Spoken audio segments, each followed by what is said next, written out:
بسم اللہ الرحمن الرحیم۔ السلام علیکم ورحمۃ اللہ وبرکاتہ۔ دین کا درس یوٹیوب چینل کی طرف سے میں آج اپنے دوستوں کو رسول کریم صلی اللہ علیہ وآلہ وسلم کا ایک بہترین فرمان سناؤں گا۔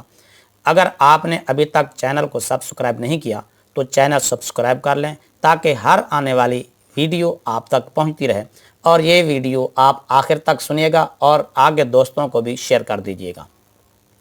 حضرت سیدنا عبادہ بن صامت رضی اللہ تعالیٰ عنہ سے روایت ہے، انہوں نے کہا کہ میں نے اللہ عز و جل کے رسول صلی اللہ علیہ وآلہ وسلم کو فرماتے ہوئے سنا کہ جو شخص اس بات کی گواہی دے کہ اللہ تعالیٰ کے سوا کوئی معبود نہیں اور محمد صلی اللہ علیہ وآلہ وسلم اللہ کے رسول ہیں، تو اللہ تعالیٰ اس پر دوزخ کی آگ حرام فرما دیتا ہے۔